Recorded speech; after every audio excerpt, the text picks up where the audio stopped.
ఈరోజు నుంచి మనం మత్తయి సువార్త 5వ అధ్యాయము 6, 7 అధ్యాయంలో ఉన్నటువంటి కొండ మీద ప్రసంగం. యేసుప్రభువారు బోధించినటువంటి అనేక అంశాలలో ఒక ప్రాముఖ్యమైన అంశము కొండ మీద ప్రసంగం, సెర్మన్ ఆన్ ద మౌంట్ అనే ఆ యొక్క అంశాన్ని తీసుకొని అందులో భాగంగా ఈ యొక్క 3 అధ్యాయాలు కూడా మనం చాలా లోతుల్లోకి వెళ్ళి ధ్యానించబోతున్నాం. మత్తయి సువార్త 5, 6, 7 మనం వచ్చి చూసినప్పుడు దీనిని పర్వత ప్రసంగము లేక కొండ మీద ప్రభువారు చేసిన ప్రసంగం అని దీన్ని పిలుస్తారు. మరి ప్రభు ఆయన అద్భుతమైనటువంటి బోధకుడుగా పిలువబడ్డాడు. చాలా సందర్భాల్లో యేసు ప్రభువారు ఆయన అనేక అంశాలను మరి శిష్యులకు అలాగే సాధారణ ప్రజలకు ఆయన బోధించినట్టుగా మనం చూస్తూ ఉన్నాం. సో అందులో భాగంగా ఈ మత్తయి సువార్త 5, 6, 7 అధ్యాయాల్లో ఆయన మరి ద బియాటిట్యూడ్స్ అని ఇంగ్లీష్లో దీన్ని పిలుస్తాం. గ్రీక్ లాంగ్వేజ్లో దాని మూల భాషలోకి వెళ్ళి మనం చూస్తే ధన్యతలుకి వాడబడినటువంటి గ్రీక్ వర్డ్ మకారియోస్, అనగా a blessed or a fortunate state, a happy state, లేకపోతే ది ఎన్లార్జ్డ్ అని అనేక పదాలు దీనికి అర్థాలు వీటికి ఉన్నాయి.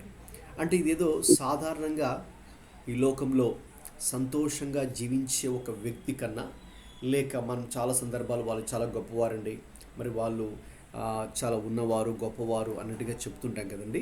సో ఆ ఉన్నవారు లేక గొప్పవారు కన్నా కూడా ఇంకా మించినటువంటి ఉన్నత స్థాయిలో ఉన్నటువంటి వ్యక్తులే ధన్యులు.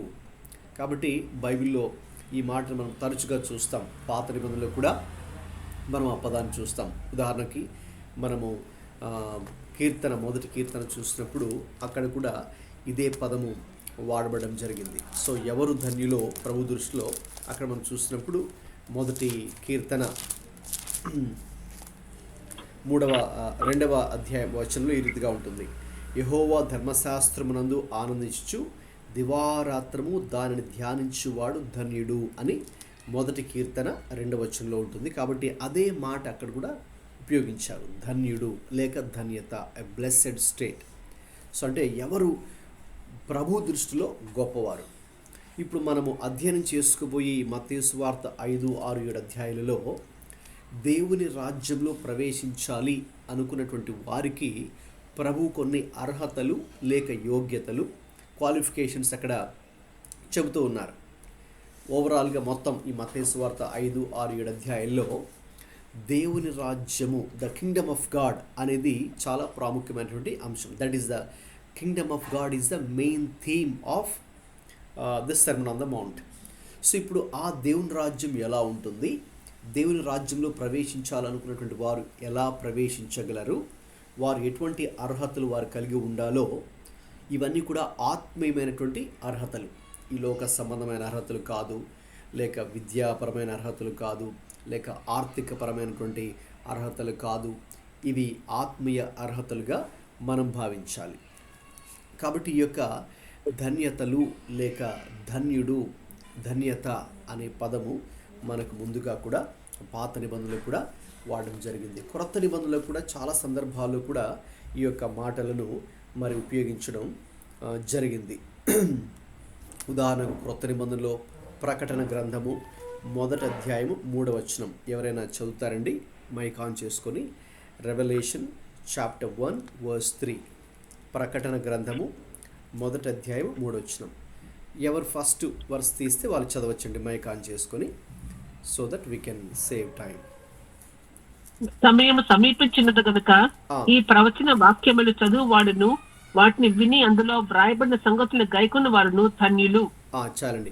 ఆ చివరి పదము గమనించారండి? వీలైతే మీ దగ్గర పెన్ ఉన్నట్లయితే ఆ పదాన్ని సర్కిల్ చేయండి, లేదంటే అండర్లైన్ చేయండి, లేదంటే ప్రక్కన ఒక డైరీ పెట్టుకొని రాసుకుంటున్నట్లయితే నోట్ చేసుకుంటూ ఉంటే ఆ రెఫరెన్స్ రాసుకొని రెవల్యూషన్ చాప్టర్ 1 verse 3 అని, who is a blessed person, ధన్యులు ఎవరు అని చూసినప్పుడు అక్కడ ఇంకా ఎవరైతే ఈ యొక్క వాక్యమును చదువుతూ వాటిని వింటూ మరి వాటిని గైకుంటూ ఉంటారో వారు ధన్యులు.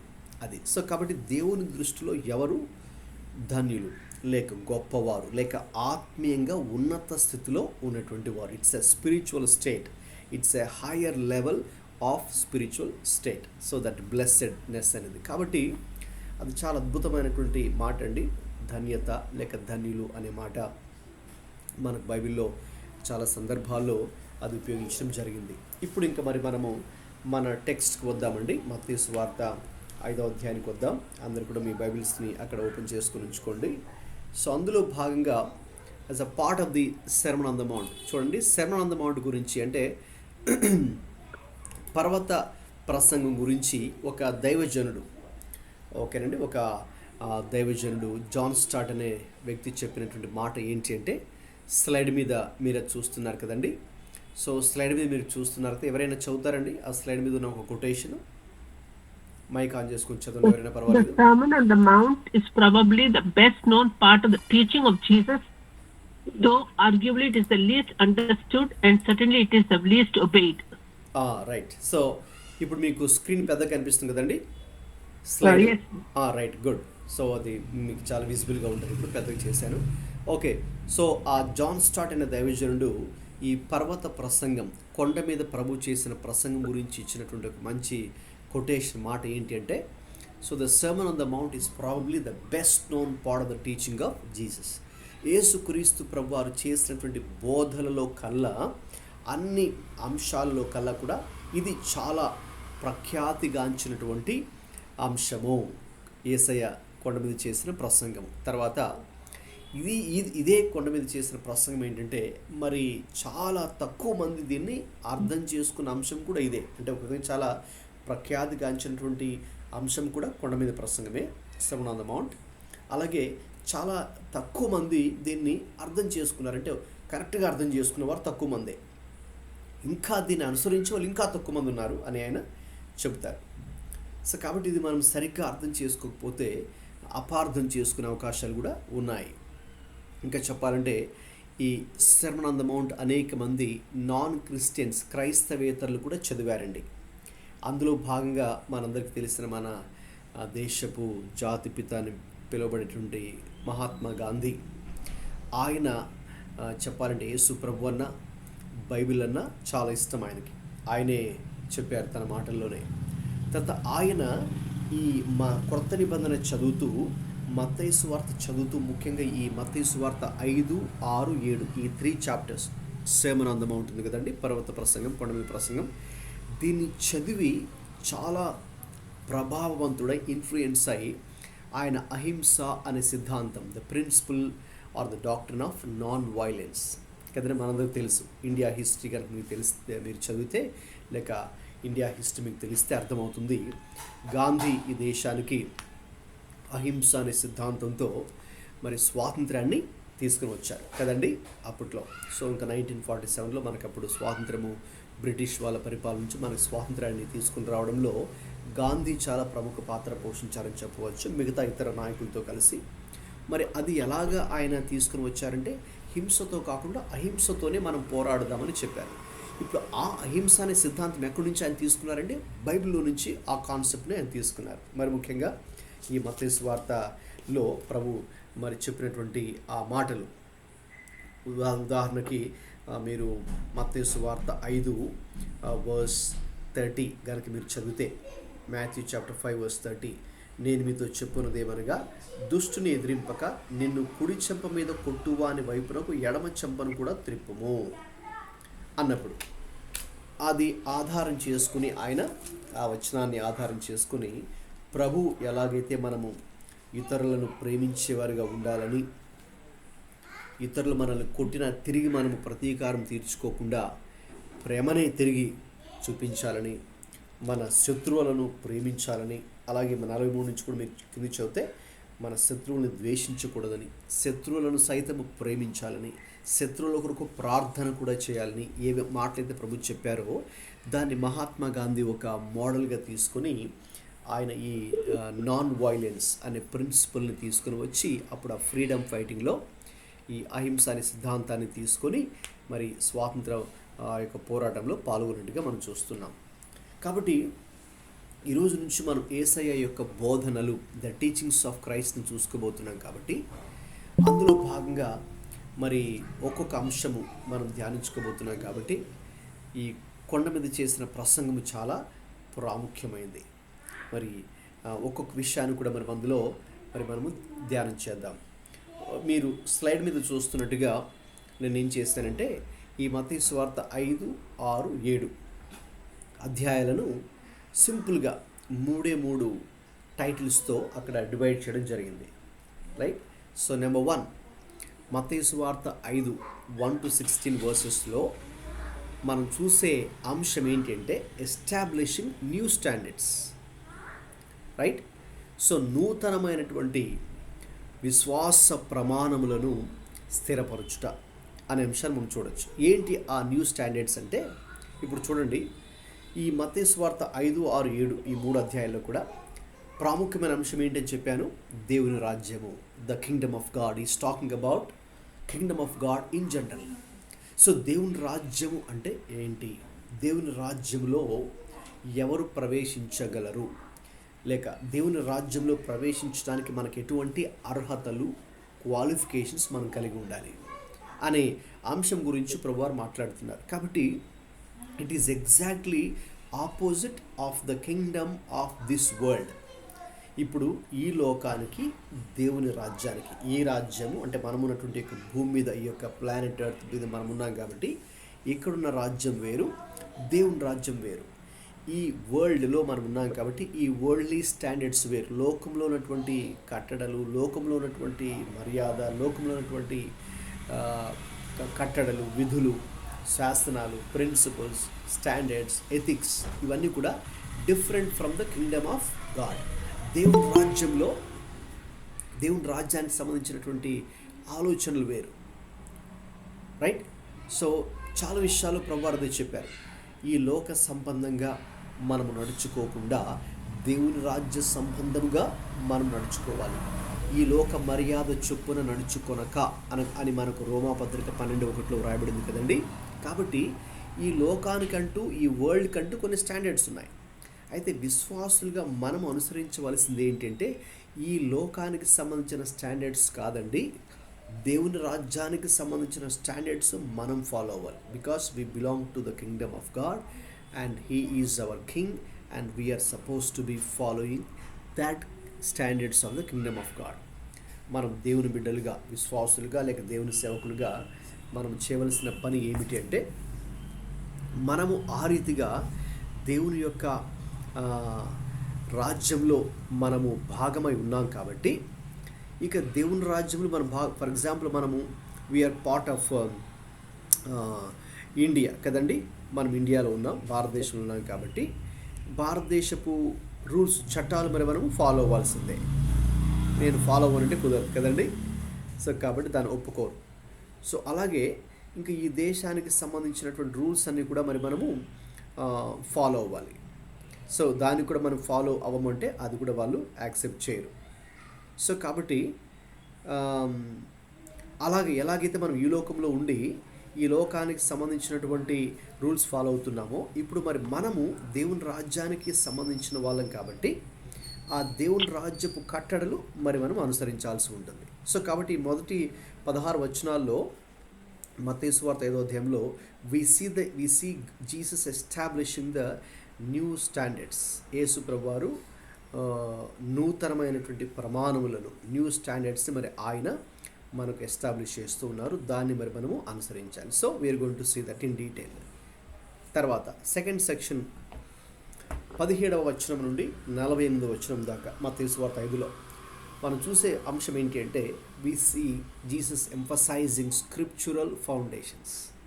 అంటే ఒక వ్యక్తి తన ఆత్మీయ జీవితం కట్టుకోవడానికి, తన కుటుంబాన్ని కట్టుకోవడానికి, ఈ లోకంలో ఒక సరి అయినటువంటి నీతి విలువలు కలిగి ఎలా జీవించాలో వాక్యపు పునాదులతో కూడినటువంటి విషయాలను ప్రభువారు తెలియజేశారు. సో కాబట్టి ఈ స్టాండర్డ్స్ అని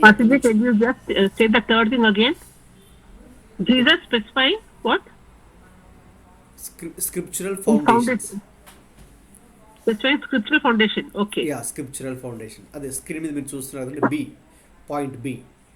so Jesus is emphasising scriptural foundations for our life, for our spiritual life అన్నమాట. సో మన ఆత్మీయ జీవితంలో మరి మన ఆత్మీయ జీవితాన్ని కట్టుకోవడానికి కావలసిన వాక్యపు పునాదులు ఇక్కడ మరి మనం చూడొచ్చు. రైట్. సో కాబట్టి this is like a foundation. ఈ sermon on the mount is like a foundation for every believer or every servant of God. విశ్వాసి అయినా దేవుని సేవకుడైనా మరి వారికి పునాది ఏంటంటే ఇక్కడ ప్రభువారు ఈ కొండ మీద చేసిన ప్రసంగంలో మనకు చూపించేటటువంటి వాక్యపుతో కూడినటువంటి నియమాలు ఆయన మనకు తెలియజేస్తున్నారు. అది సెకండ్ సెక్షన్లో మనం స్టడీ చేసుకోబోతున్నాం ఇన్ డీటెయిల్. ఇక థర్డ్ సెక్షన్ ఏంటి అంటే మాథ్యూ చాప్టర్ 6 and 7 కలిపి మనం ఒక యూనిట్గా తీసుకొని చూస్తే, ఒక థీమ్గా తీసుకొని చూస్తే, there Jesus is explaining about the right living. Right, అక్కడ స్లైడ్ మీద చూస్తున్నదే మీరు, నేను చెప్తున్నాను సి పాయింట్ సి అక్కడ ఉంది కదా, explain the right living. So Jesus is explaining how to live rightly or righteously. So ఈ భూమి మీద మనం జీవించినంత కాలం కూడా ఏ రీతిగా సరైన జీవితం జీవించాలి, నీతితో కూడిన జీవితం జీవించాలి, ఎలాగా ఆత్మీయంగా మనం జీవించాలి. So he is going to talk about some practical issues, some day to day issues. మన అనుదిన జీవితంలో మనం చేసే పనులు అవి ఎలా చేయాలి, వాటి గురించి చాలా ప్రాక్టికల్గా ఆయన మాట్లాడతారు. అంతే కదండి, అల్టిమేట్గా మనం ఏ సంగతి నేర్చుకున్నా ఇంకా నెక్స్ట్ మనం నేర్చుకున్నటువంటి ఆ లెసన్, ఆ పాఠాన్ని మన యొక్క డైలీ లైఫ్లోకి మనం దాన్ని ట్రాన్స్లేట్ చేసుకోవాలి, అప్లై చేసుకోవాలి. యేసయ్య మనకు చెప్పినటువంటి విషయాలను మన జీవితానికి అది మనం అన్వయించుకున్నప్పుడు అక్కడ మనం తప్పకుండా దేవుని యొక్క ఆశీర్వాదాన్ని మనం చూస్తాం.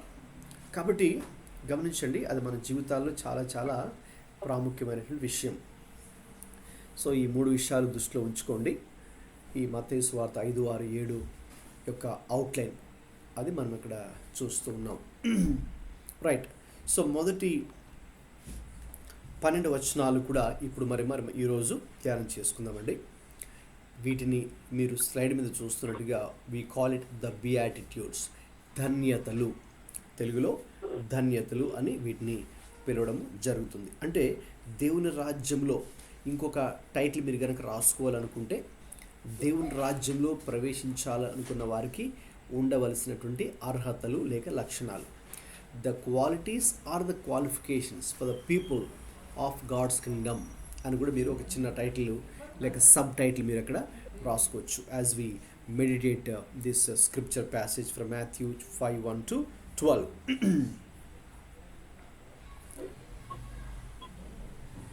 ఓకే, నేను చెప్పినట్టుగా మీతో this is the greatest sermon ever preached. Okay, the sermon on the mount. Yesayya బోధించినటువంటి అనేక బోధనలలో యేసు ప్రభువారు ఇది చాలా గొప్ప ప్రసంగంగా మనం దీన్ని చూడవచ్చు. గొప్ప ప్రసంగం మనం దీన్ని చూడవచ్చు.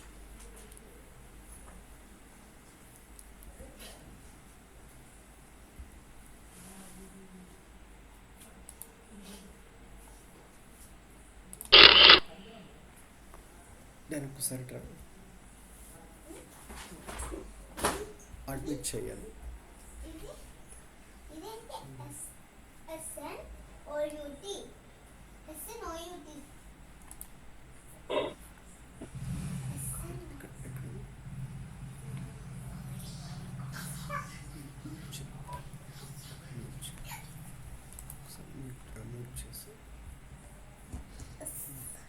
అడ్మిట్ చేయాలి.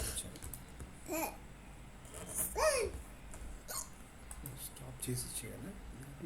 అడ్మిట్.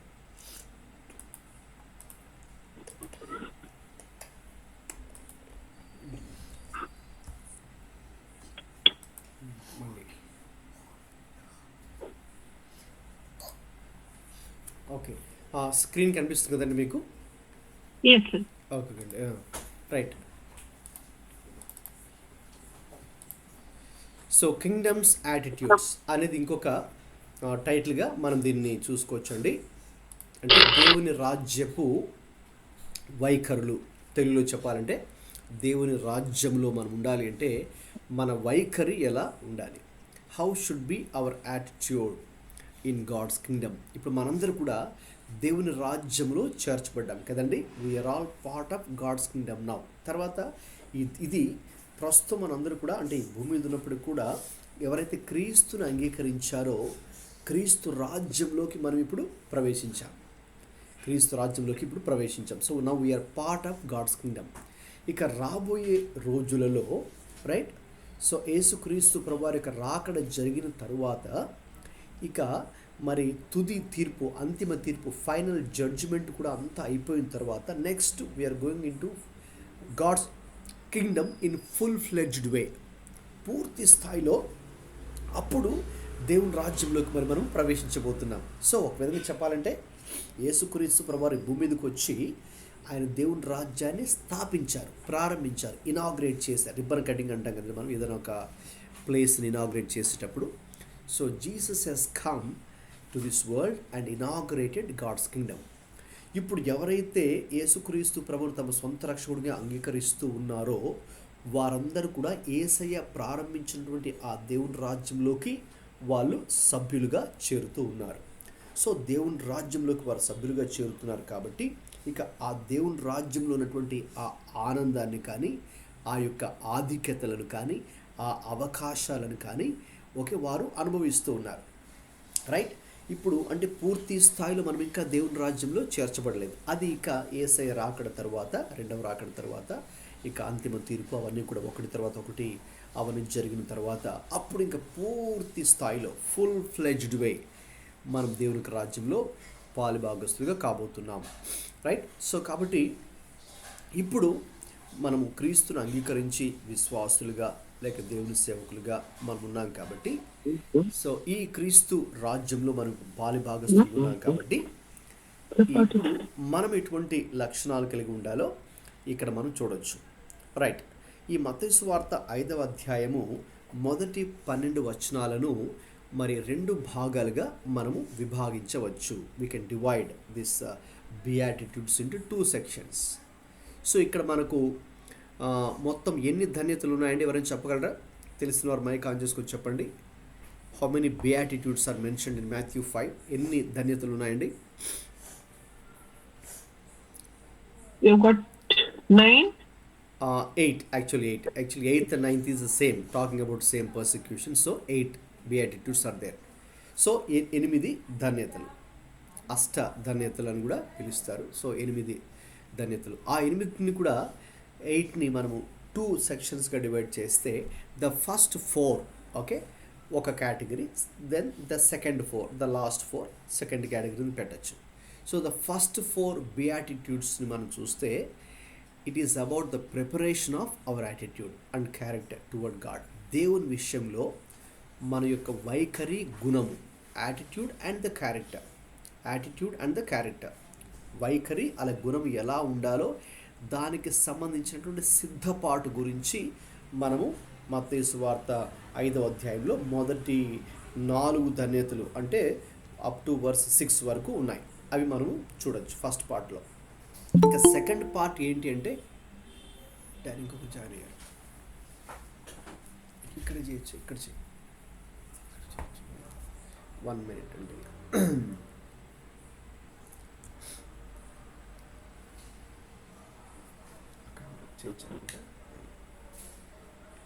కూడా సెకండ్ పార్ట్ చూస్తున్నాము. ఇక్కడ it's about presentation of our attitudes and character towards others.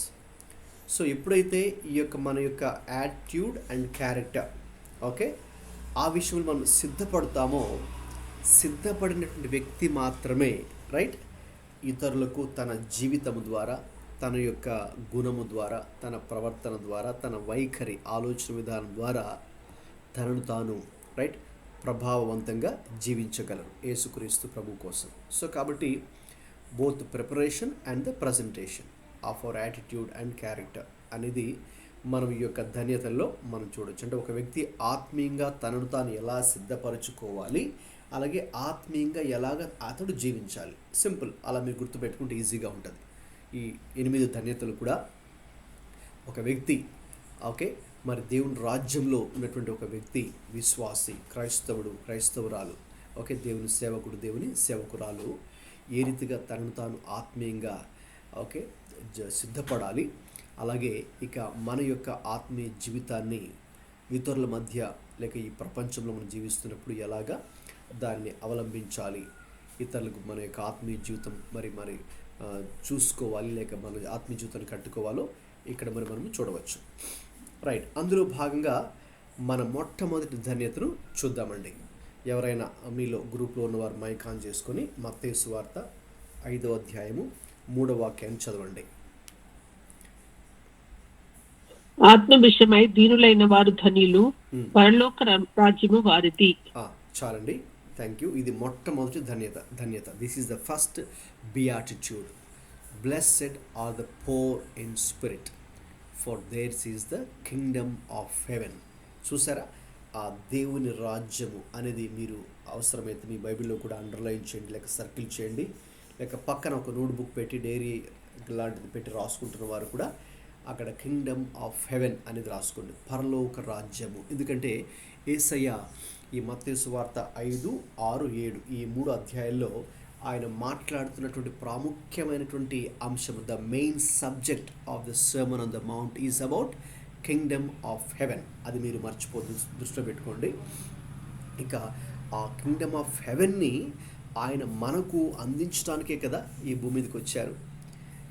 యేసయ్య ఆయన ప్రసంగం కూడా దాంతోనే ప్రారంభించారు. దేవుని రాజ్యము సమీపించున్నది, మారు మనసు పొందుడి అనే తన సందేశాన్ని దాంతోనే తన పరిచయం కూడా ప్రారంభించారు కదండి. అలాగే బాప్తిస్మిచ్చి యోహాను కూడా ఏ సందేశాన్ని తీసుకొచ్చారంటే ఆయన కూడా ప్రజల్లోకి, ఇదిగో దేవుని రాజ్యము సమీపించి ఉన్నది, మారు మనసు పొందుడి, పశ్చాత్తాపడుడి, దేవుని వైపు తిరుగుడి అని ఆయన కూడా బోధ చేశాడు. So they all had one theme in mind.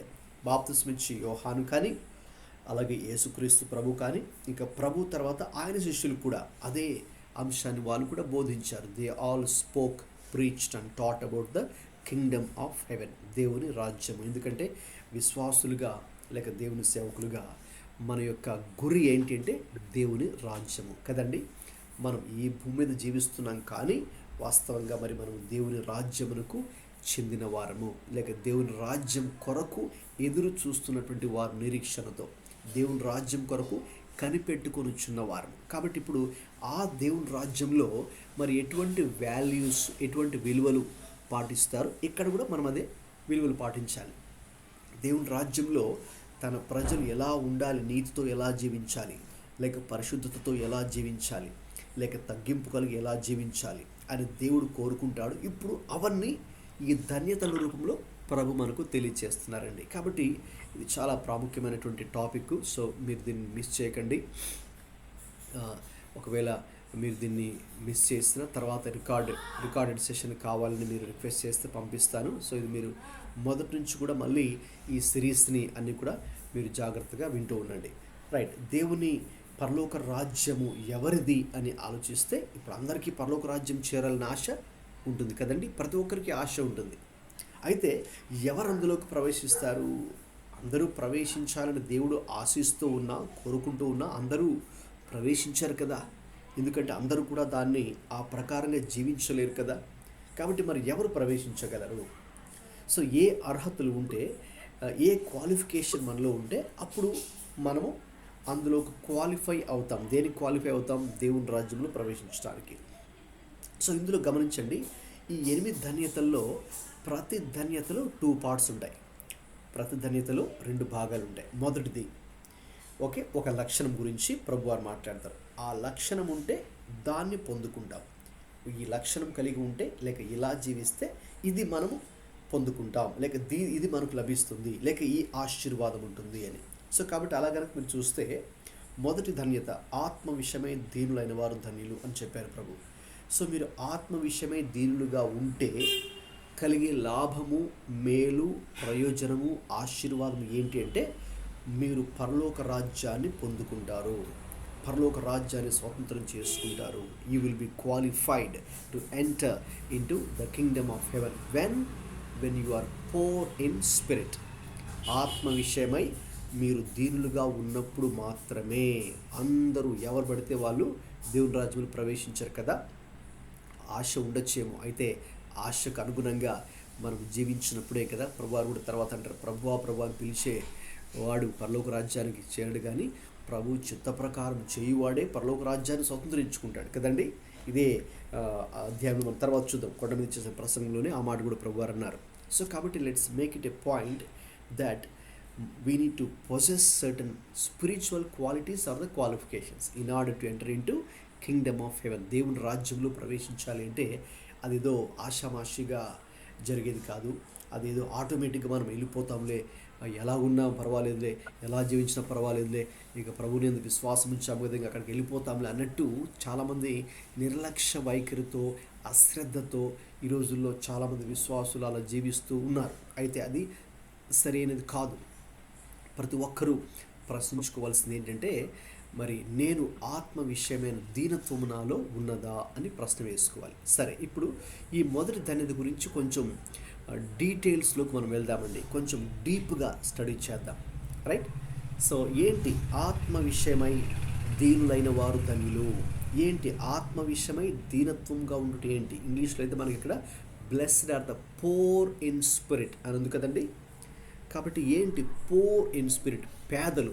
మనం అనుకుంటాం దీనులు లేక పేదలు అన్నప్పుడు డబ్బు లేనివారు, పేద స్థితిలో ఉన్నటువంటి వారు అని అనుకుంటాం కదండి. సో ఇక్కడ డబ్బులు లేనివారు లేక నిరుపేద స్థితిలో ఉన్నటువంటి వారి గురించి ఆర్థికంగా కాదు ఇక్కడ. రైట్?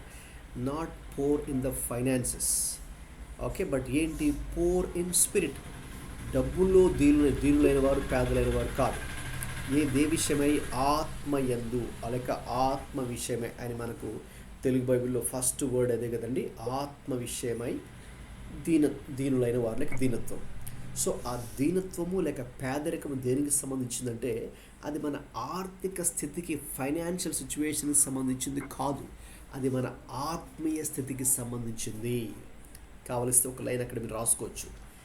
దీనత్వం అన్నది ఆర్థిక స్థితికి సంబంధించినది కాదు, ఆత్మీయ స్థితికి సంబంధించింది. So poor in spirit. Okay, it is not being poor in the finances but being poor in the spirit. So poor in the spirit, ఆత్మలో దీనత్వం అంటే ఏంటి? Being poor in the sight of God. ఓకేనండి, దేవుని యొక్క దృష్టిలో మన ఆత్మ విషయంలో మరి మనము దీనులుగా అగపడుట, spiritually bankrupt. So what does it mean? So poor అన్నప్పుడు వాస్తవంగా మనం కనుక క్రొత్త నిబంధన గ్రీకు భాషలో వ్రాయడం జరిగింది. ఓకేనండి, సో మూల భాషలోకి వెళ్తే క్రొత్త నిబంధన గ్రీకు భాష రాస్తారు కాబట్టి ఆ పూర్, దీనులు అనే పదానికి టోకాయ్ అనే ఒక పదం అక్కడ వాడారు, గ్రీక్ వర్డ్. అక్కడ మీరు స్క్రీన్లో చూస్తున్నారు కదా, స్క్రీన్ కనిపిస్తుంది కాబట్టి మీరు అక్కడక్కడ ఏదైనా పాయింట్స్ నోట్ చేసుకోవాలనుకుంటే కూడా మీరు దాన్ని చూస్తూ వింటూ నోట్ చేసుకోవచ్చు. సో ఇది ఈ పేదరికము లేక దీనత్వం అనేది మూల భాషలో కూడా మనం పరిశీలిస్తే అదే అర్థం వస్తుంది. అంటే మెటీరియల్గా, వస్తుపరంగా, ఆర్థిక పరంగా పేదరికం కాదు, ఇది ఆత్మీయతకు సంబంధించినటువంటి పదం. So doesn't talk about material issue but the spiritual issue. Okay, spiritual issue. So ఇప్పుడు ఏంటి దీని అర్థం అని కనుక ఆలోచిస్తే, ఆత్మ విషయమై దీనులైన వారు అంటే అర్థం ఏంటంటే తగ్గింపు కలిగినటువంటి వారు. సింపుల్గా మీరు అర్థం చేసుకోవడానికి అక్కడ ఒక లైన్ కూడా మీరు రాసుకోవచ్చు. So to be spiritually poor is to be humble. అంటే ఆత్మ విషయమై దీనత్వము లేక దీనులైన వారు ఎవరు అంటే తగ్గింపు అనే గుణము కలిగినటువంటి వారు. తగ్గింపు అనే గుణము చాలా చాలా ప్రాముఖ్యమైనదండి. అంటే నీలో తగ్గింపు ఉంది అని ఎలా తెలుస్తుందంటే, మనం ఏదో చాలాసార్లు మనము కొంతమందిని చూసి వీళ్ళు చాలా తగ్గింపు కలిగిన వారండి అన్నట్టుగా అనుకుంటాం, వీళ్ళలో తగ్గింపు లేదండి అన్నట్టు కొన్నిసార్లు కొంతమందిని చూసి మనమే ఇవాల్యుయేట్ చేసేస్తూ ఉంటాం. అయితే కొన్నిసార్లు మనం వాళ్ళు ఏదో పేదవాళ్ళని, లేకపోతే వాళ్ళు ఏదో నిదానంగా నెమ్మదిగా మాట్లాడుతున్నారనో, లేకపోతే ఏదో చినిపోయిన బట్టలు వేసుకుని ఇలాగ ఏదో తలదించుకుని ఇలాగ ఉన్నారనో దాన్ని బట్టి కాదు, ఏదో వాళ్ళు అవుట్వర్డ్ అపియరెన్స్ని బట్టి కాదు మనం చెప్పేది వాళ్ళు ఆత్మ విషయమే దీనులుగా ఉన్నారని. ఇది అవుట్వర్డ్కి సంబంధించింది కాదు, ఇన్వర్డ్. కావలిస్తే అక్కడ మీరు ఒక లైన్ కూడా రాసుకోవచ్చు. Right? It is not talking about the outward poverty but inward spiritual poverty. అంటే దాని అర్థం ఏంటి? యథార్థంగా మీరు దేవునితో మీ సంబంధం ఎలా ఉందో అది మీరు గ్రహించే స్థితిలో మీరు ఉండాలి. గ్రహించే స్థితిలో మనం ఉండాలి. ఎలాగంటే ఇప్పుడు దేవునితో మన సంబంధం సరిగ్గా లేదు, లేక కొన్ని విషయాల్లో మనము తప్పు చేస్తున్నాం, పొరపాటు చేస్తున్నాం, లేకపోతే అప్ టు ద మార్క్ మనం లేము, అంటే దేవుడు ఆశిస్తున్నట్టుగా కోరుకున్నట్టుగా మనము లేము, మనము కొన్ని విషయాలు మనకు తెలిసిన ఆ ప్రకారంగా మనం చేయట్లేదు. కాబట్టి అది వాస్తవంగా ఒక వ్యక్తి గ్రహించి, అయ్యో నేను ఆత్మీయతలో నేను చాలా వెనకబడి ఉన్నానే, నేను నిజంగా దేవుడు ఆశిస్తున్నట్టుగా దేవుడు కోరుకుంటున్నట్టుగా నేను జీవించలేకపోతున్నానే.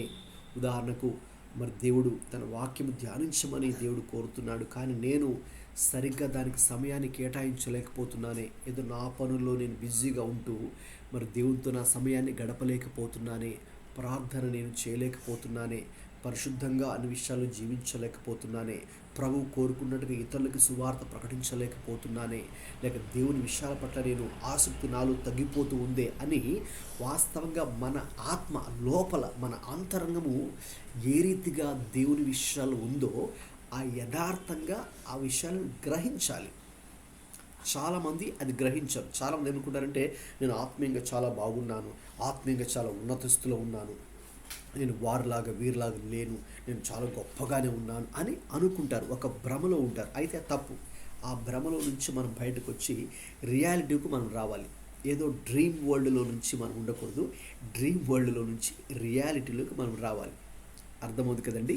వాస్తవంగా మనం ఎలా ఉన్నాం, రియాలిటీ ఏంటి దేవుడు తెలుసు కదండి. బయటకు మనుషులకి తెలియకపోవచ్చు మన రియల్ స్పిరిచువల్ స్టేట్ ఏంటో, వాస్తవంగా మన ఆత్మీయత ఏంటో మనుషులకు తెలియకపోవచ్చు.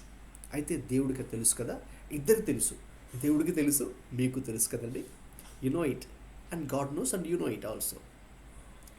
మీ రియల్ స్పిరిచువల్ స్టేట్ ఏంటో దేవుడికి తెలుసు, అలాగే మీకు కూడా వ్యక్తిగతంగా తెలుసు. ఇతరులకు థర్డ్ పర్సన్ బయట వాళ్ళకి తెలియకపోవచ్చేమో. సో ఈరోజు ఒకటి నేర్చుకుంటూ ఉన్నాం మనం, ఏంటంటే దేవుని రాజ్యంలో మనం ప్రవేశించాలంటే ఆత్మ విషయమై మనము దీనులుగా మనం ఉండాలి.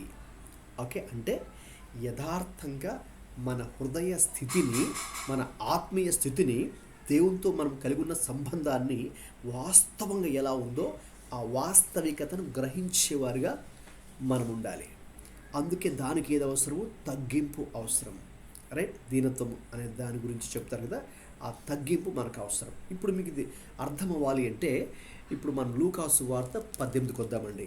ఇప్పుడు ఒక ప్రాక్టికల్ ఎగ్జాంపుల్ మీకు చెప్తాను.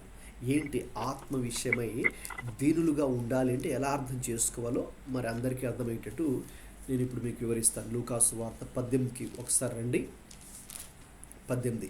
ఎవరైనా మైక్ ఆన్ చేసుకుని త్వరగా 9 to 14, 9 నుంచి 14 వచనాలు దయచేసి చదవండి. లూకాసు వార్త 18, 9 నుంచి.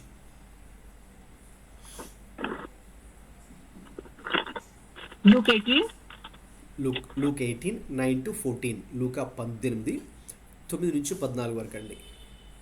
ఆమె నీతిమంతులు మనం తమ నమ్ముకొని ఇతరులను తృణీకరించి కొందరితో ఆయన ఈ ఉపమానం చెప్పాను.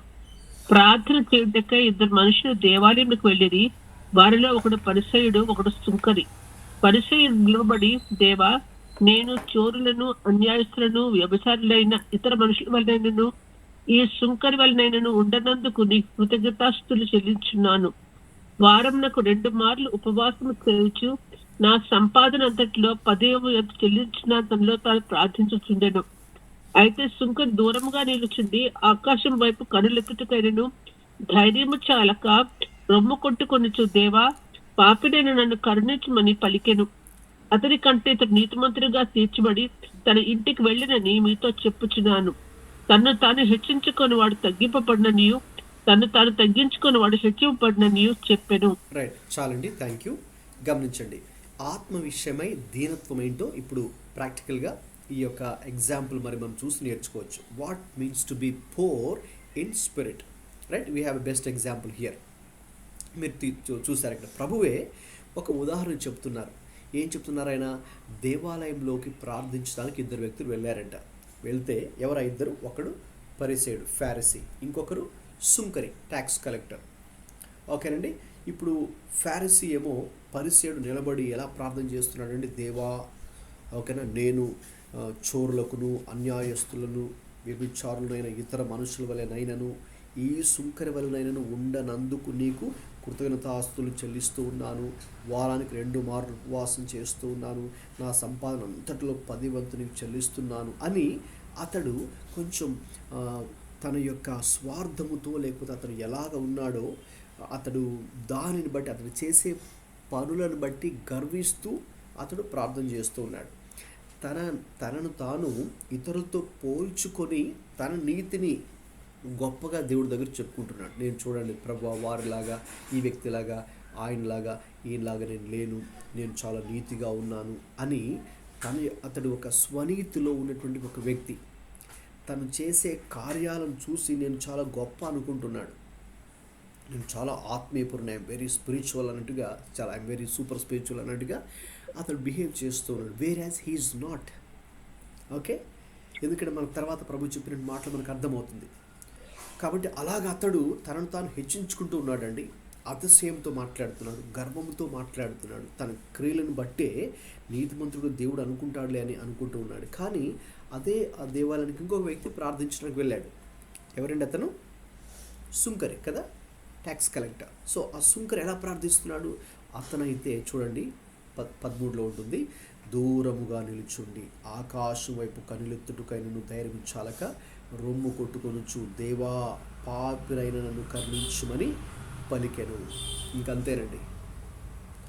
అతడు పెద్ద లాంగ్ ప్రేయర్స్ కూడా మనకేమీ లేదు. చెప్పాలంటే there is only 1 line prayer, 1 sentence prayer అక్కడ మనకు కనిపిస్తుంది కదా, చిన్న ప్రాంతనే. దేవా పాపినైన నన్ను కరుణించుము అని పలికాడు, అంతే.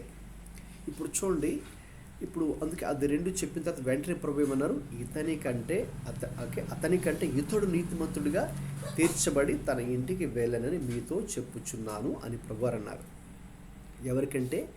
ఆ యొక్క పరిసయ్యుడు కంటే ఈ సుంకరి చేసిన ప్రార్థన వలన అతడే నీతిమంతుడిగా తీర్చబడి అతడు ఇంటికి వెళ్ళాడు. కాబట్టి దేవుని దృష్టిలో ఎవరు నీతిమంతుడు ఇక్కడంటే ఆ పరిసయ్యుడు కాదు. ఓకే, ఇతరులతో పోల్చుకుంటూ అతడు చాలా గొప్పగా ఉన్నట్టుగా మరి అక్కడ అతడు చెప్తున్నాడే, అతడు నీతిమంతుడు కాదు దేవుని దృష్టిలో. ఎవరు నీతిమంతుడు అంటే ఈ యొక్క సుంకరి.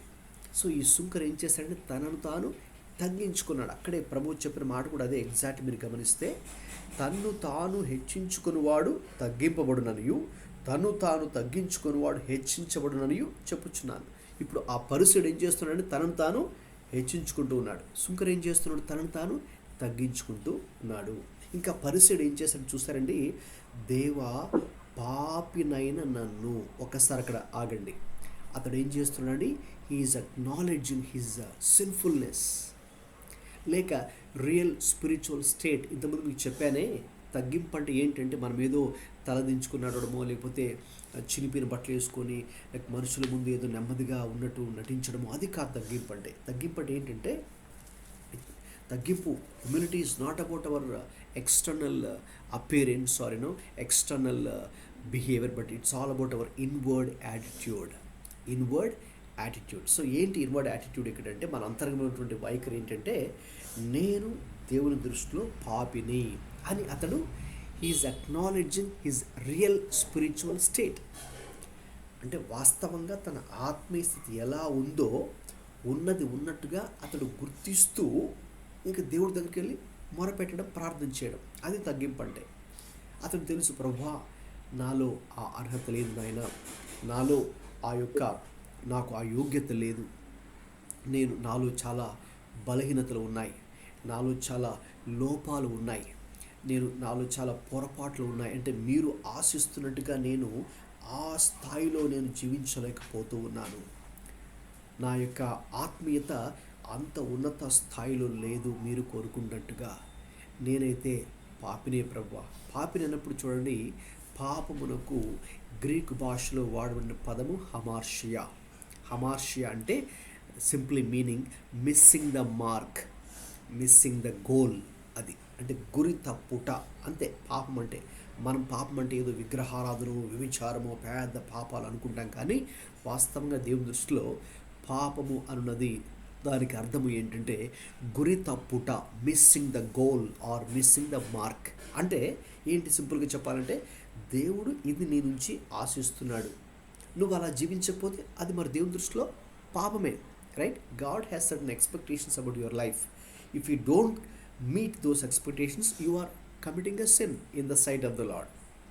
సో కాబట్టి ఇప్పుడు ఈ వ్యక్తి, ఈ సుంకరి, ట్యాక్స్ కలెక్టర్, మరి తన ఆత్మీయ జీవితాన్ని యథార్థంగా అతడు గ్రహించి, అయ్యో నేను దేవుడు కోరుకున్నట్టుగా జీవించలేకపోతున్నాను కదా అని దాన్ని అతడు ఒప్పుకొని, గ్రహించి ఒప్పుకొని, ఇక దేవా అంటున్నాడు కదా, పాపులైన నన్ను కరుణించుము, please have mercy on me a sinner అని అతడు చెప్తున్నాడు కదండి, ప్రార్థన చేస్తున్నాడు కదా. అంటే దాని అర్థం అతడు తనను తాను తగ్గించుకుంటూ ఉన్నాడు. అంత మాత్రమే కాదు, తన ఆత్మీయ స్థితి వాస్తవంగా ఎలా ఉందో దాన్ని కూడా గ్రహిస్తూ ఉన్నాడు. He is acknowledging his real spiritual state and is humbling himself. ఓకేనండి, అతడు ఇంకా వాళ్ళతో వీళ్ళతో పోల్చుకోవట్లేదు. ఎందుకంటే ఎప్పుడు కూడా మరి మనం ఏం చేస్తామంటే మన నీతిని, మన ఆత్మీయతను ఇంకొకరితో పోల్చుకొని మనం సాటిస్ఫై అయిపోతూ ఉంటాం కదండి. No, we should not do that. మన నీతిని దేవునితోనూ మనం పోల్చుకోవాలి, మన జీవితాన్ని ఆయనతోనే మనం పోల్చుకోవాలి. సో అప్పుడు yes, definitely we fall short కదండి. అప్పుడు దట్స్ వెన్ మనలో ఆ హ్యూమిలిటీ, మనలో తగ్గింపు అప్పుడే వస్తుంది. మనం ఇంకా దేవుడి దగ్గర మన యథార్థ స్థితిని గ్రహించి దాన్ని ఒప్పుకొని, ఇక దేవుని యొక్క కరుణ, దేవుని సహాయం కోసం you plead, you ask for God's mercy, you plead for God's mercy, దేవుని యొక్క కృప కొరకు, ఆయన కనికరం కొరకు. అప్పుడు మరి మనము దేవుడి దగ్గర కనిపెట్టుకుంటామండి.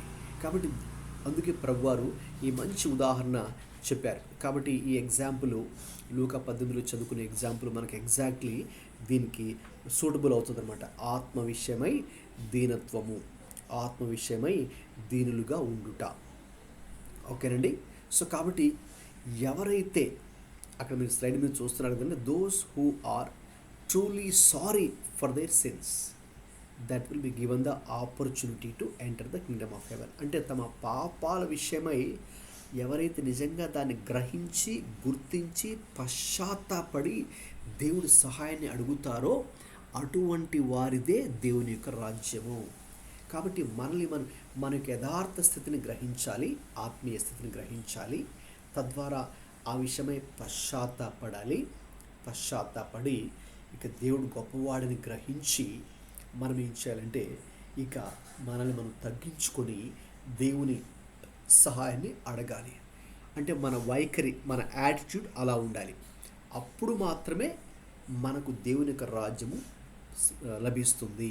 Only then you will receive the kingdom of heaven. ఓకేనండి. Only when you are poor in the spirit you will receive the kingdom of haven.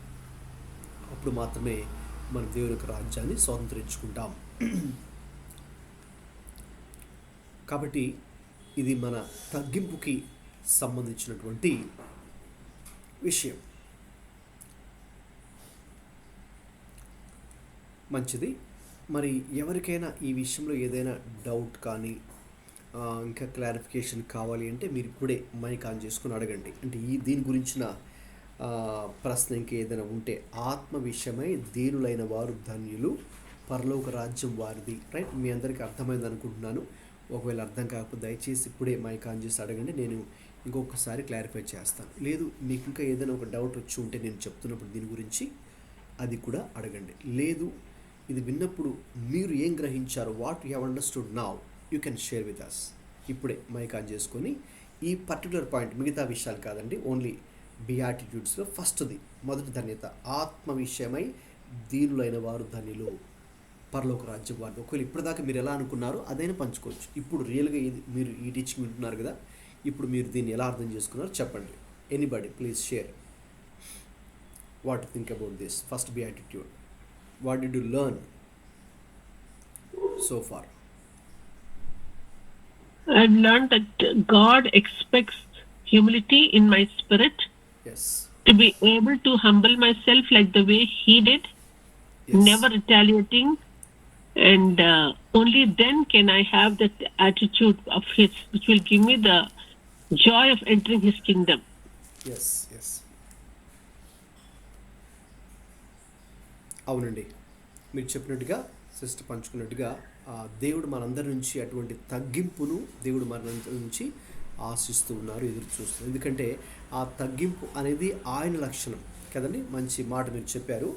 దానికి సంబంధించి ఒక రెఫరెన్స్ కూడా మీకు చూపిస్తాను. ఇప్పుడే చూడండి, మత్తయి సువార్త 11:29, మాథ్యూ చాప్టర్ 11 వర్స్ 29. ఎవరైనా మీలో ఒకరు చదవండి. మత్తయి 11:29.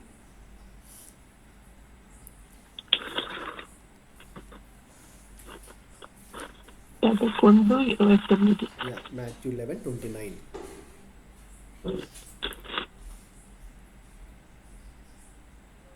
నేను సాత్వికుడును దీన మనస్సు గలవాడును కనుక మీ మీద నా కాడి ఎత్తుకొని నా యొద్ద నేర్చుకునుడి, అప్పుడు మీ ప్రాణములకు విశ్రాంతి దొరుకును. చాలండి, థ్యాంక్ యూ. గమనించండి, యేసయ్యే చెప్తున్న మాట ఏంటంటే అసలు ఆయన ఎవరో, ఆయన నేచర్ ఏంటో, ఆయన స్వభావం కానీ ఆయన యాటిట్యూడ్ కానీ చెప్తున్నారు. నేను సాత్వికుడను దీన మనస్సు కలవాడను. చెప్పండి, ఇప్పుడు అసలు ఈ నిజమైన తగ్గింపు అనేది మనం ఎవరిలో చూస్తామండి? అది యేసయ్యను మనం చూస్తాం, రైట్?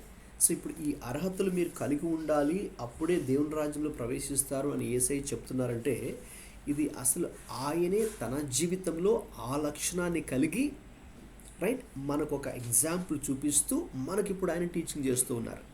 యేసయ్య ఇప్పుడు కూడా ఏదో ఆయన పాటించకుండా ఎవరికి ఆయన బోధించలేదండి. Whatever he practised he preached or taught, right? So ఆయన దాన్ని ప్రాక్టీస్ చేయకుండా ప్రీచ్ చేయలేదు.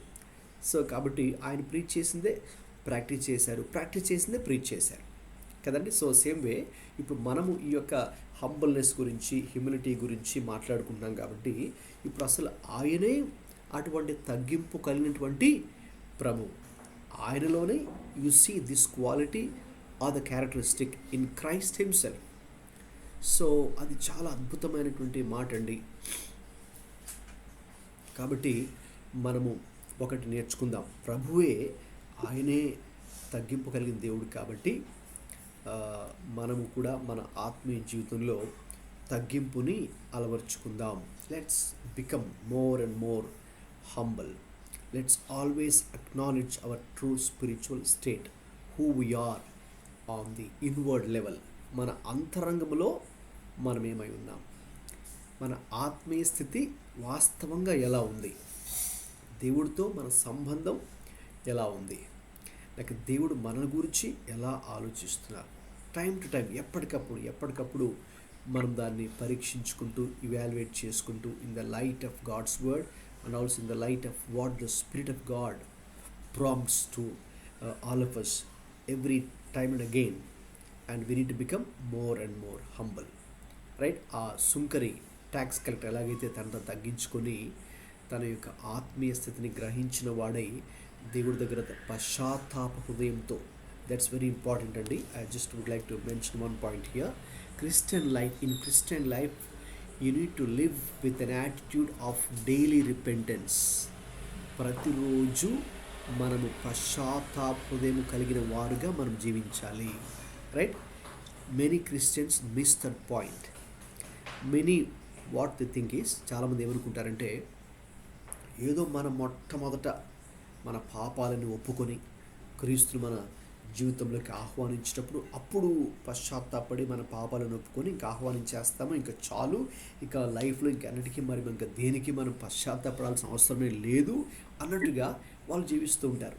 అయితే మీరు వాక్యాన్ని చాలా జాగ్రత్తగా చదివితే, మీకు ఉదాహరణ కూడా చెప్తాను. ప్రకటన గ్రంథంలో 7 సంఘాలకు ప్రభు సందేశాలు పంపించినప్పుడు ప్రతి సంఘానికి ఆయన చెప్పిన మాట ఏంటంటే, ఇదిగో మీరు రిపెంట్ అవ్వండి, పశ్చాత్తాపడండి, పశ్చాత్తాపం చెందాలి. ఈ విషయంలో కొన్ని విషయాలు మీరు చాలా బాగా ఉన్నారు. ఉదాహరణకి ఎఫెసీ సంఘాన్ని కనుక మనం చూస్తే, ఎఫెసీ సంఘస్థులు మరి వాళ్ళు అన్ని విషయాలు చాలా బాగానే ఉన్నారు, అన్ని పనులు కూడా చాలా బాగా చేస్తున్నారు, మినిస్ట్రీ కూడా చేస్తున్నారంట. కానీ ఒకటి వాళ్ళు తప్పిదం చేస్తున్నారు. ఏంటంటే ప్రభు మీద వారు కలిగి ఉన్నటువంటి ఆ మొదటి ప్రేమ వాళ్ళు తప్పిపోయారు అందులో నుంచి. ఇప్పుడు ఆ విషయంలో మీరు పశ్చాత్తాపడండి అంటున్నారు ప్రభు. సో కాబట్టి అంటే దాని అర్థం ఏంటంటే మనం మన డైలీ లైఫ్లో, మన అనుదిన జీవితంలో మనం రిపెంట్ అవ్వాల్సినటువంటి సన్నివేశాలు, సందర్భాలు చాలా ఉంటాయి. మనం పరీక్షించుకుంటే మనకే అర్థమవుతాయి, వేరే వ్యక్తి కూడా మనకు చెప్పాల్సిన అవసరం లేదు. ప్రభువే మన మనస్సాక్షి ద్వారా దేవుడు మనకు వాటిని తెలియచేసి, ఇదిగో పలాని సో అండ్ సో మ్యాటర్ విషయంలో నీవు రిపెంట్ అవ్వాలి, నీవు పశ్చాత్తాపడాలని ప్రభు సూచిస్తారు కదా. సో అప్పుడు పశ్చాత్తాపడాలంటే మనకు ఉండాల్సిన క్వాలిటీ ఏంటండి? Humility, right, humbleness. ఆ తగ్గింపు లేకపోతే మనం ఏం చేస్తామంటే మనకు ఆ పశ్చాత్తాపం కలుగుతుందా? కలగదు. మరి దానికి ఆపోజిట్గా మనం ఏం చేస్తాం? ఇంకా we defend, we justify, we cover it up, right? We do all kinds of things which the Lord doesn't like. కాబట్టి మనమైతే ఆ తగ్గింపు కనుకుంటే అప్పుడు మనం మన తప్పులను కప్పిపెట్టుకోము, లేక సమర్థించుకోము, జస్టిఫై చేసుకోము. మరి ఏం చేస్తాం? You confess. Because of repentance you confess to lord. So ఏం జరుగుతుందంటే చూడండి, వీటికి లింక్ ఉంది. Okay, repentance, confession, and there comes forgiveness. చూసారా? కావాల్స్తే ఆ మూడు పదాలు కూడా రాసుకోండి. ఓకేనండి. Humility, confession, humility, repentance, confession, forgiveness. అంటే మనలో తగ్గింపు, పశ్చాత్తాపము, ఒప్పుకోలు, తర్వాత క్షమాపణ. ఓకే, సో దానికి ఒక ఆధారం మీకు స్క్రిప్చురల్ రెఫరెన్స్ ఒకటి మీకు చూపిస్తాను. Humility, repentance, first humility, repentance, confession, and that leads to forgiveness. Thank you. Okay, and now to understand that, read 1 John 1:9. అది మనం అర్థం చేసుకోవాలంటే 1 యోహాను 1:9 చదవండి దయచేసి.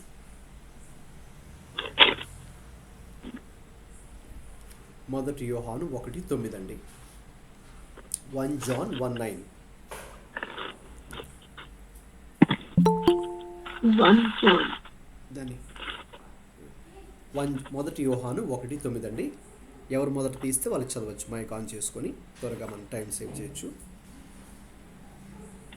1 యోహాను 1:9. మన పాపములను మనము ఒప్పుకొనని ఎట్లా ఆయన నమ్మదగిన వాడును నీతిమంతుడును కనుక ఆయన మన పాపములను క్షమించి సమస్త దుర్నీతి నుండి మనలను పవిత్రులుగా చేయును. చాలండి. ఇప్పుడు నేను చెప్పినటువంటి మాట ఏంటంటే, ఈ యొక్క తగ్గింపు గురించి మనం మాట్లాడుకుంటున్నాం కాబట్టి మొదటి ధన్యత గురించి. మరి అది ఎలా కలుగుతుంది ఒక వ్యక్తిలో అంటే, మొదట మరి అతనిలో ఆ యొక్క తగ్గింపు ఉన్నప్పుడు ఇక ఆ పశ్చాత్తాప హృదయం ఉంటుంది. ఓకే, ఆ పశ్చాత్తాప హృదయంతో మన యొక్క తప్పిదములను లేక మన పాపములను, మన యొక్క బలహీనతలను ప్రభు యొక్క సన్నిధిలో ఒప్పుకుంటాం. ఓకే, ఎప్పుడైతే అలా ఒప్పుకుంటామో అప్పుడు దేవుడు మనకు పాప క్షమాపణను అనుగ్రహిస్తాడు. సో కాబట్టి నేను చెప్పిన 4 పదాలకు ఒకదానికొకటి లింక్ ఉందండి, పరస్పర సంబంధం ఉంది. అంటే మొదట ఓకే, హ్యూమిలిటీ, తగ్గింపు. So that humility leads to repentance, పశ్చాత్తాపానికి ఆ తగ్గింపు నడిపిస్తుంది. ఓకే, తగ్గింపు పశ్చాత్తాపాన్ని నడిపిస్తుంది, పశ్చాత్తాపము ఒప్పుకోలుకు నడిపిస్తుంది. That repentance will lead you to confession, and that confession leads to God's forgiveness. అప్పుడు ఆ యొక్క ఒప్పుకోలు మనల్ని దేవుడి యొద్ద నుంచి క్షమాపణ పొందుకోవడానికి దోహదపడుతుంది, సహాయపడుతుంది. కాబట్టి అవన్నీ ఒకదానికొకటి లింక్ ఉన్నాయన్నమాట, ఒకదానికొకటి పరస్పర సంబంధం కలిగిన పదాలు అవన్నీ కూడా. Okay, humility, repentance, confession and forgiveness. What is the Telugu word for repentance? పశ్చాత్తాపము. ఓకే, రిపెంటెన్స్ అంటే పశ్చాత్తాపం. ఓకే, సో తగ్గింపు, పశ్చాత్తాపము, ఒప్పుకోలు, పాపక్షమాపణ. కాబట్టి మనం ఈ కొండ మీద ప్రసంగాన్ని ధ్యానిస్తూ ఉన్నాం. అందులో భాగంగా మత్తయి సువార్త 5వ అధ్యాయంలో మొదటి 12 వచనాలలో ఉన్నటువంటి ధన్యతలు ధ్యానం చేస్తున్నాం. అందులో భాగంగా మొదటి ధన్యత మరి ఆత్మ విషయమై దీనులైన వారు ధన్యులు, పరలోక రాజ్యం వారిది. దీని గురించి ఇప్పటిదాకా నేను మీకు వివరించడం జరిగింది. ఇంకా ఎవరైనా మీలో పంచుకోవాలనుకుంటే మీరు మైక్ ఆన్ చేసుకుని పంచుకోండి. దీని మీద మీకున్నటువంటి తలంపులు కానీ, లేక మీకు ఏదైనా ప్రశ్న ఉంటే క్వశ్చన్ కూడా మీరు అడగచ్చు. నేను దానికి ఆన్సర్ చెప్తాను, క్లారిఫికేషన్ ఇస్తాను. ఇంకా అర్థం కాని వాళ్ళు ఆత్మ విషయమై దీనత్వం అంటే ఏంటి అనేది అందరికీ అర్థమైందని నేనైతే నమ్ముతున్నాను. ఒకవేళ ఇంకా మీకు అర్థం కాకపోయినా, ప్రశ్న ఉన్నా, మీరు ఇప్పుడే మైక్ ఆన్ చేసుకుని అడగండి, నేను దానికి క్లారిఫికేషన్ ఇస్తానండి.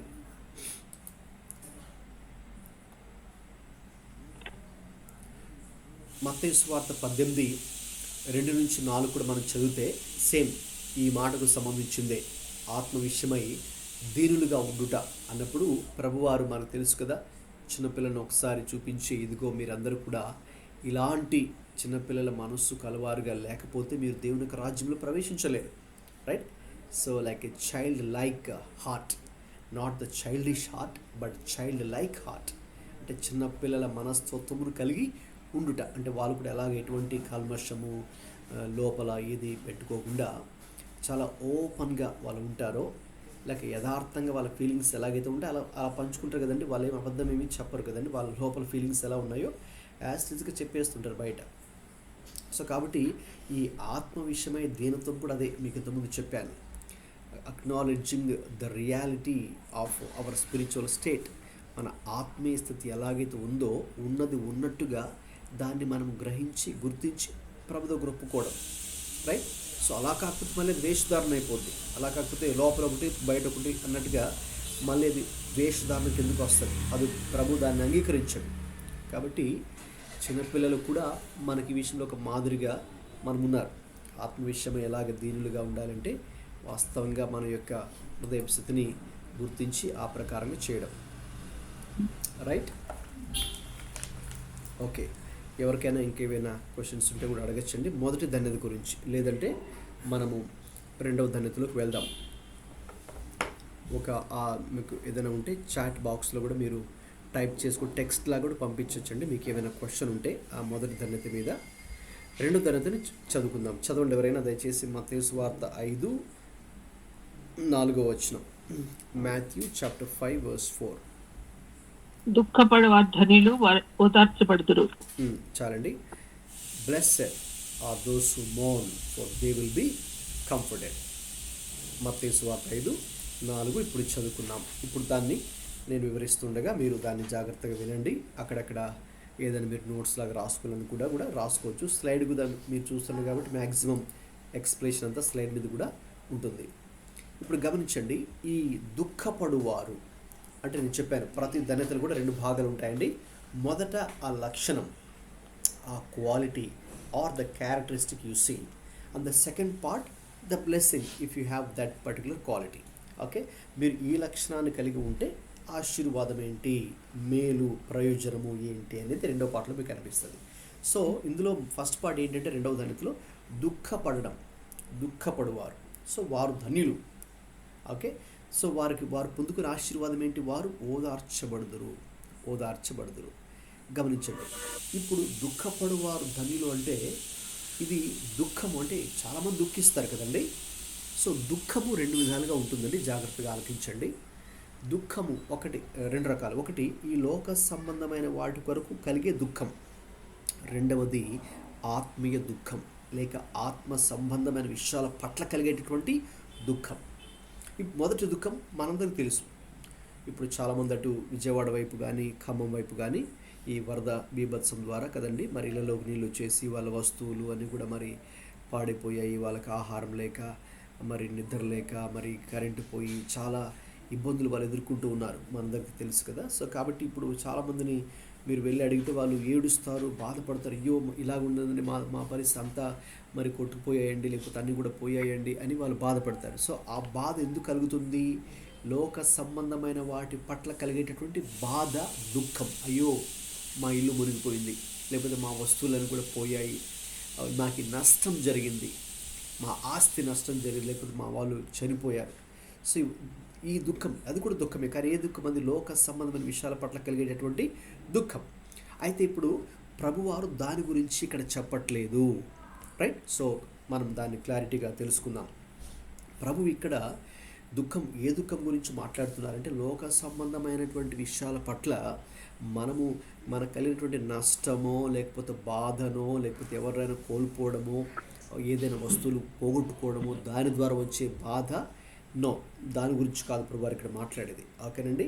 సో అయితే మరి ఎటువంటి దుఃఖం గురించి మరి ప్రభువారు చెప్తున్నారంటే ఇది దైవ చిత్తానుసారమైనటువంటి దుఃఖము లేక ఆత్మ సంబంధమైనటువంటి దుఃఖము.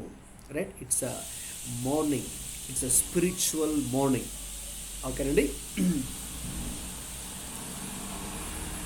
సో ఇప్పుడు ఎందుకు ఈ దుఃఖము, ఏంటి ఆత్మ సంబంధమైన దుఃఖము అంటే, అక్కడ మీకు స్లైడ్ మీద నేను మెన్షన్ చేసినట్టుగా you are being broken hearted because of the sin you have committed toward God. అంటే దేవుని పట్ల, దేవుని విషయమై నీవు ఒక తప్పిదం చేశావు, ఒక పాపం చేశావు, కాబట్టి అది దేవుని మనస్సుని గాయపెట్టింది. కాబట్టి నీవు నీ ప్రవర్తన ద్వారా, నీవు చేసినటువంటి ఆ పాపము ద్వారా నీవు దేవుణ్ణి గాయపెట్టావు. కాబట్టి దాని పట్ల నీకు కలిగేటటువంటి దుఃఖం, దాన్నే మనం ఇంకొక మాటలో చెప్పాలంటే విరిగి నలిగిన హృదయము, మనస్సు అని మనకు 51వ కీర్తనలో దావీదు కూడా, ఆయన కూడా ఏడుస్తూ బాధపడుతూ ఆ కీర్తన రాశారండి. 51వ కీర్తన మీరు తర్వాత చదవండి.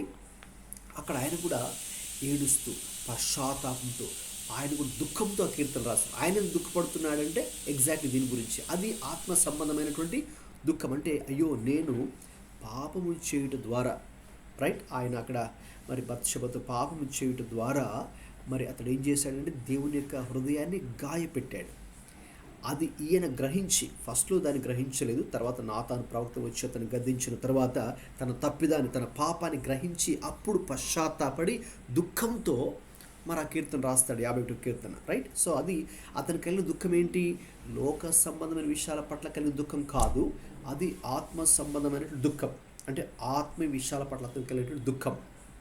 ఎందుకు? అతడు పాపం చేశాడు కదా, కావాలని తెలిసే దేవునికి వ్యతిరేకంగా ప్రవర్తించాడు కదా, దేవుని మనసును గాయపెట్టాడు కదా, కాబట్టి అది అతడు గ్రహించి దాని ద్వారా కలిగే పశ్చాత్తాపం, రైట్. అలా మనం దీన్ని అర్థం చేసుకోవాలి. So those who mourn acknowledge their sins and spiritual poverty. ఎవరైనా 2వ కొరింథీ పత్రిక 7:10 చదవండి ఒకసారి త్వరగా, మైక్ ఆన్ చేసుకొని. 2వ కొరింథీ పత్రిక 7:10, 2 Corinthians 7:10.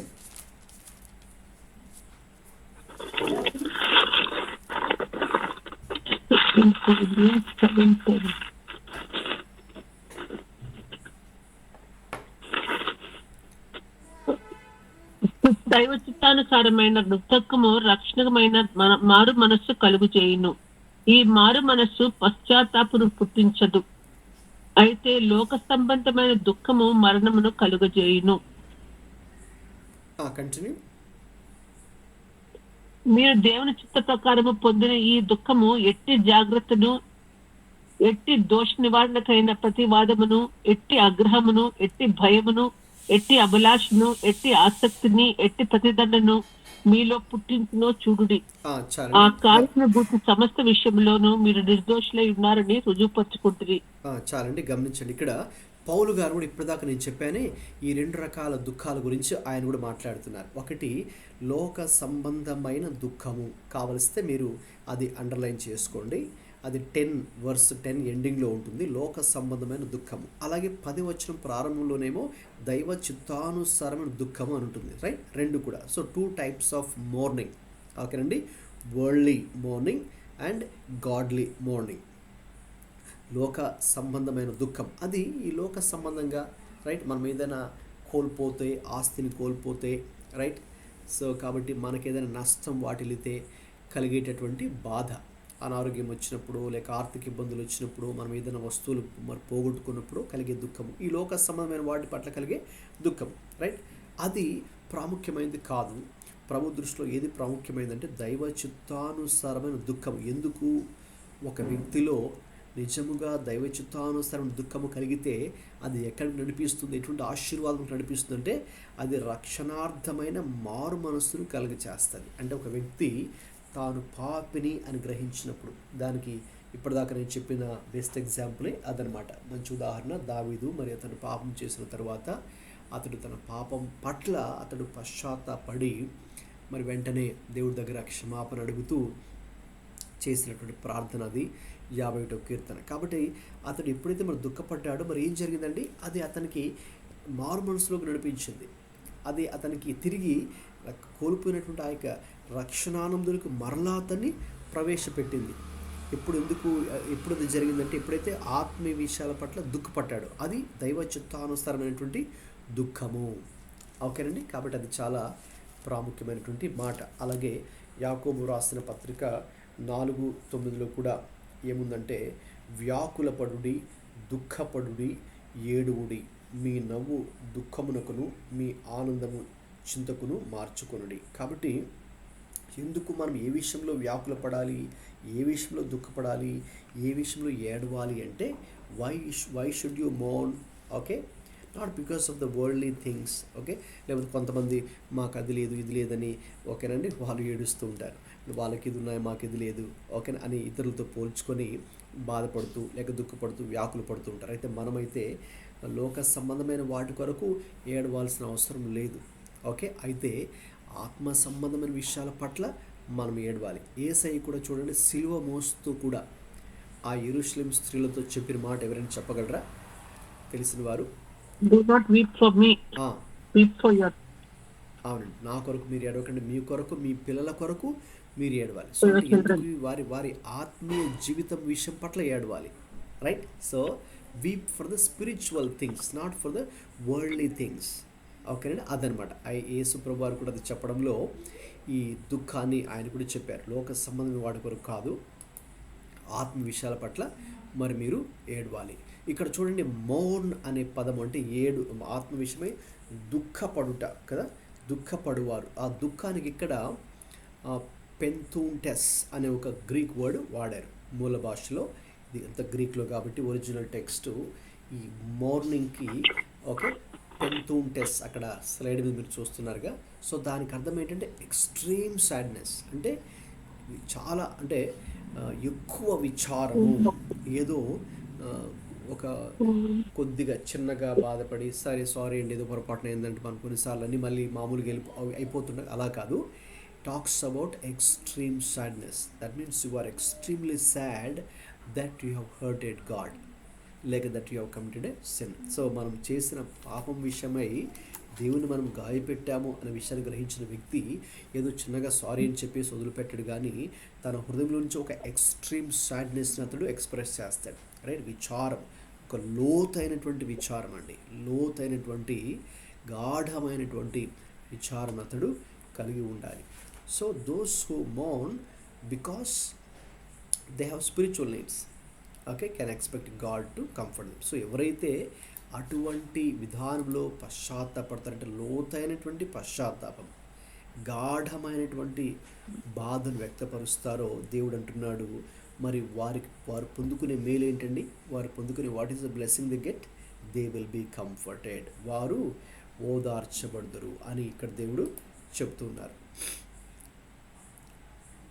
కాబట్టి దేవుడే మనకు అటువంటి ఆదరణ లేక ఓదార్పు కలగచేసే దేవుడు. సో గమనించండి, ఇది ఈ రెండవ ధన్యత, దుఃఖపడువారు ధన్యులు వారు ఓదార్చబడుదురు అని ఇక్కడ ప్రభు చెప్తున్నారంటే దాని అర్థం మనం ఏదో లోక సంబంధమైన వాటి కొరకు ఏడ్చేది కాదు, లేకపోతే మరి నాకు అది కావాలి ఇది కావాలి మాకు అది లేదు ఇది లేదు, లేకపోతే మేము ఇది పోగొట్టుకున్నాం దాన్ని కోల్పోయాం అని లోక సంబంధమైన వాటి కొరకు ఏడ్చేది కాదు, కానీ ఆత్మీయ విషయాల పట్ల. Can I go please with your permission? Sure, yeah. I'm about to close also. Ready. Sure, no problem అండి. I'm about to close also with this. No problem. Right? So ఆత్మీయ విషయాల పట్ల మరి మనం ఒక బాధను కలిగినప్పుడు రైట్, తద్వారా అది మనకి మారు మనసుకి నడిపిస్తుంది. రైట్? గాడ్లీనెస్లోకి, దైవికమైనటువంటి విషయాల్లోకి గాడ్లీ సారో అంటే అదే అనమాట. కాబట్టి మనం చదువుకున్నాం 2 కొరింథీ 7:9-10 అది. సో కాబట్టి ఒకవేళ ఎవరికైనా దీని గురించి ఏదైనా ప్రశ్న ఉంటే కూడా అడగచ్చు. రెండవ ధన్యత గురించి ఇప్పుడు నేను దాన్ని ఎక్స్ప్లెయిన్ చేస్తాను, లేదంటే మనం ఇక్కడితో ప్రార్థన చేసుకుని ముగించుకుందాం. దుఃఖపడువారు ధన్యులు వారు ఓదార్చబడదురు అన్నది రెండవ ధన్యత. కాబట్టి ఇది లోక సంబంధమైన వాటి కొరకు దుఃఖము కాదండి, ఆత్మీయ విషయాల పట్ల కలిగే దుఃఖం. లేక మనం దేవుణ్ణి గాయపెట్టాము, లేక నేను దేవునికి వ్యతిరేకంగా పాపం చేశాను అని ఒక వ్యక్తి గ్రహించినప్పుడు కలిగేటటువంటి దుఃఖం. తర్వాత మీరు మీ ఫ్రీ టైంలో 51వ కీర్తన చదవండి. Please read Psalm 51 and to understand this godly sorrow or godly mourning of David. దావీదు ఏ రీతిగా దైవ చిత్తానుసారం దుఃఖపడతాడో అదే అతనికి మారు మనసులోకి నడిపిస్తుందో అది మనం అక్కడ చూడవచ్చండి. మంచిది, ఈరోజు మరి ఈ 2 ధన్యతలతో మనము ముగించుకుందామండి. నెక్స్ట్ వీక్ మిగతా విషయాలతో మనము కొనసాగిద్దాం. మరి ఎవరైనా ఏదైనా పంచుకోవాలనుకుంటే పంచుకోవచ్చండి. మీకు ఇప్పుడు నేను టైం ఇస్తాను. మీకు ఏదైనా అర్థం కాని విషయాలు కానీ, ఈ 2 ధన్యతలు ఈరోజు మనం ధ్యానం చేసాం కాబట్టి, మొదటి ధన్యత ఆత్మ విషయమై దీనులైన వారు ధన్యులు, పరలోక రాజ్యం వారిది. రెండవ ధన్యత దుఃఖపడువారు ధన్యులు, వారు ఓదార్చబడదు. సో ఈ ధన్యత అనేది చాలా ప్రాముఖ్యమైన అంశము.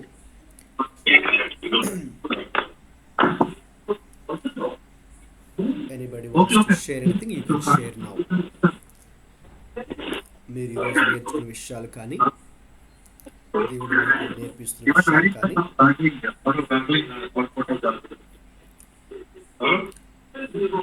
మీకు ఏవైనా ప్రశ్నలు ఉన్నా కూడా మీరు అడగచ్చండి. వాటికి నేను క్లారిఫికేషన్ ఇస్తాను.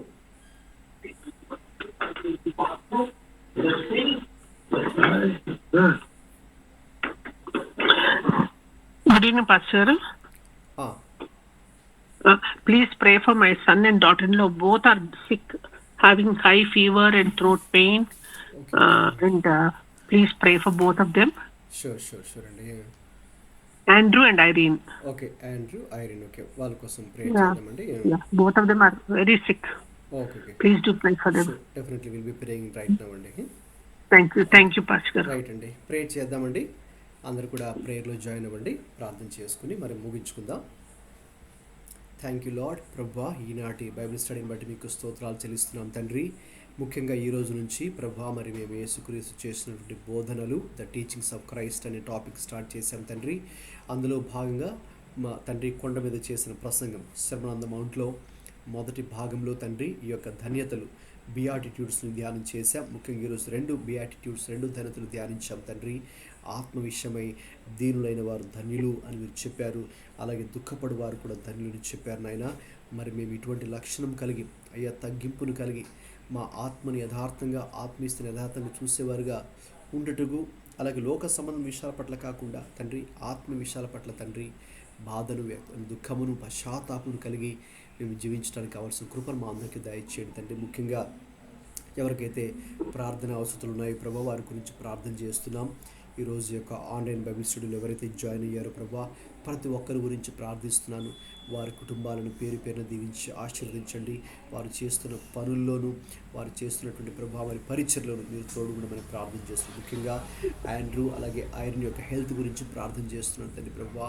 అవును తండ్రి, వారు ఎటువంటి బలహీనతలో ఉన్నప్పటికీ కూడా తండ్రి ప్రభా, you are the Jehovah Rapha who heals father. We are trusting in your healing power, Lord. Thank you that your word says that he has sent his word and healed them. So we thank you. We are believing in the same Lord, Prabhu, Lord, that you stretch forth your healing hand, Father, upon Master Andrew and Irene, Father, and bring healing into their bodies, Father. Prabhu, మరి తండ్రి అనారోగ్యంగా ఉన్నటువంటి ఆ ఇద్దరు అయ్యా బిడ్డలు మీరు ముట్టి స్వస్థపరచమని ప్రార్థన చేస్తున్నాం. మీ యొక్క వాక్కును పంపి స్వస్థపరచండి నాయన తండ్రి. మీకు వందనాలు. ఉన్న ప్రతి బలహీనత నుంచి ప్రభువా మీరు తొలగించమని ప్రార్థన చేస్తున్నాం తండ్రి. మాకు ఆధారం మీరే ప్రభువా, మీ మీదే ఆధారపడుతున్నాం. మాకున్న ప్రతి అవసరమును తండ్రి మీ యొక్క సన్నిధిలోకి తీసుకుని వస్తున్నాం దేవా. మీరు కృప చూపించి ఆ బిడ్డలు స్వస్థపరిచి కుటుంబంలో మేలు, ఆదరణ తండ్రి, స్వస్థత, ఆశీర్వాదాన్ని అనుగ్రహించమని ప్రార్థిస్తున్నాం. ఇంకా ఎవరైతే గ్రూప్లో జాయిన్ అయి ఉన్నారో మెంబర్స్ అందరినీ కూడా దీవించండి. వారికి ఉన్నటువంటి అవసరాలు అది ఏవైనప్పటికీ కూడా తండ్రి, భౌతికమైన అవసరాలైనా ఆత్మీయ అవసరాలైనా ప్రతి ఒక్కరు కూడా మీరు తీర్చి నడిపించమని ప్రార్థిస్తున్నాం. ఇలాగున ప్రతి గురువారం ఎవ్రీ వీక్ ప్రభా జరిగేటటువంటి యొక్క ఆన్లైన్ బైబిల్ స్టడీ దీవించండి. ఇంకా అనేక మంది ఎవరైతే మీ చిత్తంలో ఏర్పాట్లు ఉన్నారో వారు కూడా జాయిన్ అవ్వడానికి మీరు కృప చూపించమని, ఇప్పటిదాకా మీరు నేర్పిస్తున్న ప్రతి ఒక్క ఆత్మీయ పాఠాన్ని బట్టి మీకు వందనాలు, స్తోత్రాలు చెల్లించుకుంటూ ఇవన్నీ కూడా మా యొక్క ఆత్మీయ జీవితానికి మేము అన్వయించుకొని ప్రభువా ఆ ప్రకారంగా జీవించడానికి కావలసిన కృప, సహాయం మా అందరికీ దయచేయమని మా ప్రార్థన ఎందుకు స్తోత్రాలు చెల్లించుకుంటూ యేసుక్రీస్తు ప్రభువారి పరిశుద్ధ నామములో ప్రార్థిస్తున్నాం తండ్రి. ఆమేన్. తండ్రి అయిన దేవుని ప్రేమయు, మన ప్రభువు అయిన యేసుక్రీస్తు కృపయు, పరిశుద్ధాత్మ దేవుని తోడు, అన్యోన్య సహవాసం ఇప్పుడు ఎల్లప్పుడు మనందరికీ సదాకాలం తోడే ఉండి నడిపించును గాక. ఆమేన్. ఆమేన్. అందరికీ ప్రైజ్ లార్డ్ అండి. దేవుడి ముందు దీవించును. God bless you all and see you all next week. వచ్చే వారం అందరూ కూడా మరి మనం ఇలాగే ఆన్లైన్లో కలుసుకొని యేసుక్రీస్తు యొక్క బోధనలు, టీచింగ్స్ ఆఫ్ క్రైస్ట్ అనే టాపిక్ని కొనసాగిద్దాం. అందరూ కూడా మత్తయి సువార్త 5, 6, 7 అధ్యాయాలు చదువుకొని నెక్స్ట్ వీక్కి మరి రావాల్సిందిగా నేను కోరుతున్నాను. ఎవరికైనా ఇది రికార్డెడ్ సెషన్ కావాలనుకుంటే మీరు ఇన్ఫామ్ చేయొచ్చండి. నేను దీన్ని మీకు మీ అందరికి పంపించడం జరుగుతుంది. Right, God bless you all.